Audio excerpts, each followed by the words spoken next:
how do we know when a client is regulating well enough to move forward in therapy? So part of this, if you've taken any of our trainings where we talk about how to structure treatment, we are into therapy for a little bit before we ever talk about the narratives, or if you want to talk about it in a little different way, they're the ugly things that have happened to them that trigger emotional responses. We don't go into that until we have them relatively stable, which means we've oriented them thoroughly. We have created an expectation that they will be successful in doing this. We have laid out the groundwork and built a foundation for them to be successful. And that orientation probably takes a few, 2 or 3 sessions all by itself. Then next, we move into an education of the physiology. What is the body doing? Because a lot of times what we see is people are seeing a behavior, they don't understand that that behavior is correct with what's going on in the body. It's just annoying, or it's not helpful, or sometimes defensive, and they want it to stop. But the reality is that it's appropriate behavior quite often because of what's going on in the body.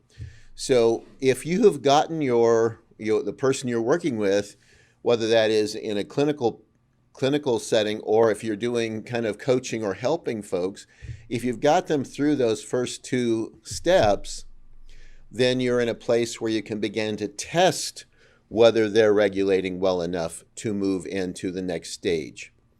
And how you test is by picking something that is a relatively small issue and you walk through it.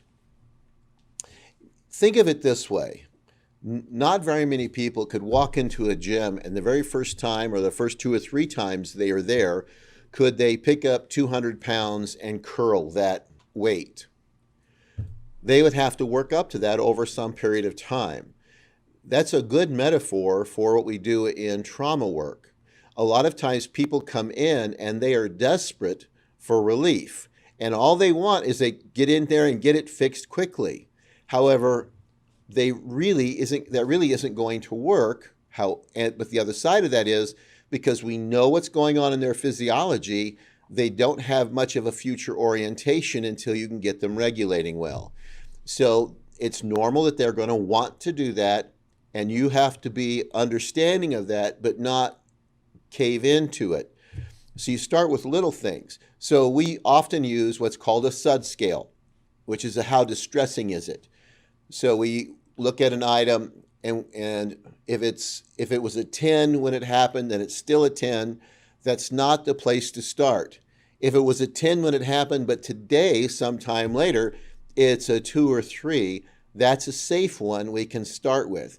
And we want to walk them through a number of those lower level, less threatening, less disturbing situations before we start ratcheting it up. And so if you might do 1 or 2 in that, say, the under 4 category. Then you might want to look at doing 1 or 2 or 3 in the mid category somewhere, that 4 to 7 range.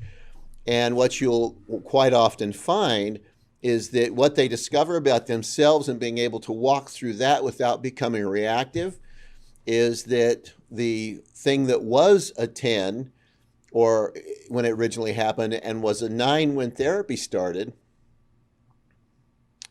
is come down all by itself because they now they have a confidence that they can do it differently. And now you're in a place where if you tackle that one, you'll be more successful resolving it. By moving them through it a little slower and making sure that they have an adequate capacity is like making sure they can lift 10 pounds before you move them into 25 pounds, before you move them into 75 pounds, because they have to be able to tolerate it without becoming reactive to it in order to move through it and resolve the situation. So how do you know if they're regulating well enough to move forward? Well, how well have they been at walking through and identifying how they were able to resolve and talk about the mechanics of resolving what's already low. And you make a progression. If you want to think of it this way, you can think of it as a layering.